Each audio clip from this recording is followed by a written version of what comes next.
সম্মানিত দর্শক, আসসালামু আলাইকুম। আমি এই যে মরিচের চারাগুলা করলাম, দেখেন এখন আপনার এই যে 5 পাতা 6 পাতা 7 পাতা এরকম হয়েছে। তারপর আমরা এই মরিচের গাছগুলা লাড়লাম। তো আমরা যদি একটু দেখি আমরা এখন এটা কিভাবে আমরা লাড়বো। আমরা অনেকে ছাদে বাগানে যেভাবে করি আমরা মানে এই ছোটো ছোটো চারাগুলো কীভাবে উঠাবো আমরা সেই পজিশনটা পাই না। তাই আমরা আসুন একটু দেখি আমরা কিভাবে এই চারাগুলো আলাদা করব। আলাদা করলে যাতে আমাদের গাছগুলো বাঁচে না মরে, সেইভাবে আমরা আলাদা করার চেষ্টা করব। আসেন আমরা দেখি কিভাবে করি। দর্শক, এই যে দেখেন আমি এখানে এই যে ছোটো ছোটো কয়েকটা আছে এগুলি ফালাই দিলাম। এই যে দেখেন এগুলি আমার প্রয়োজন নাই, এখানে এগুলি আমার প্রয়োজন নাই। আপনারা ইচ্ছা করলে এইভাবেও লাগাইতে পারেন, মরবে না। তো এখন আমি এই দেখেন আমি এটা আমাদের যে ব্যান গাড়ি আমাদেরকে গাছ দেয়, গাছ নেই ওনার থেকে আমি এই যে 2টা ব্যাগ নিয়েছি। 10 টাকা দিয়েছিলাম ভাই, বেশি দিই নেই মাত্র 10 টাকা দিয়েছিলাম। তো এখন আমরা 2টা করে রোপণ করি, আমার বেশি প্রয়োজন নাই ভাই। দেখেন আমরা কিভাবে এখন এই যে চারা মরিচের চারা আমরা কিভাবে আলাদা করব, কিভাবে কি করব আমরা সেটা অনেকে জানি না।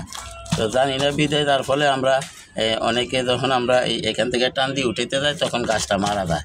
তো যাতে গাছটা মারা না যায় সেইভাবে আমরা যাতে চারাটা উঠাইতে পারি। এবং চারাটা আমরা কিভাবে রোপণ করলাম আপনারা একটু দেখেন।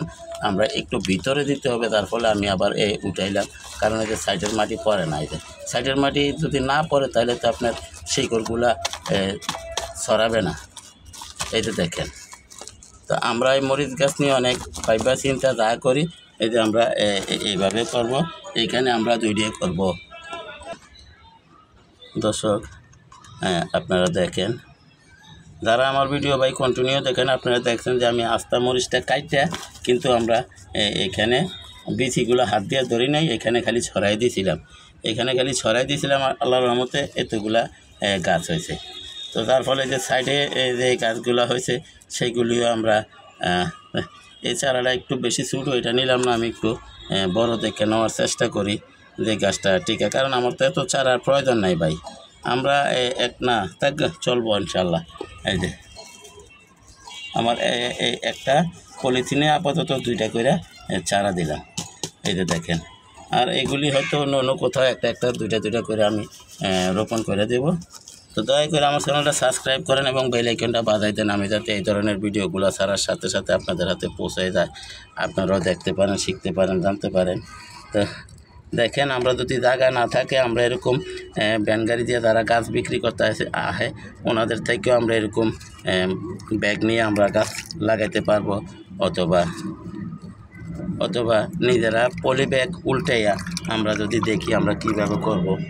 আমরা যদি এরকম জিও ব্যাগ না পাই, আমরা এরকম পলি ব্যাগও আমরা ইচ্ছা করলে এই যে এইভাবে ব্যাগটাকে উল্টে নিয়ে আমরা এখানে মাটি দিয়ে এখানেও চারা লাগাইতে পারি। তো আসুন আমরা কিভাবে লাগাই একটু দেখি। দর্শক দেখেন, আমরা এখন এটাকে ছিদ্র করব না, আমরা আগে পানি দেব। গাছ রোপণ করার পর পানি দিব, পানি দিয়া তারপর যখন মাটি এটা চাক বাঁধবে, এটা যখন চাক হবে তখন আমরা এটাকে ছিদ্র করব।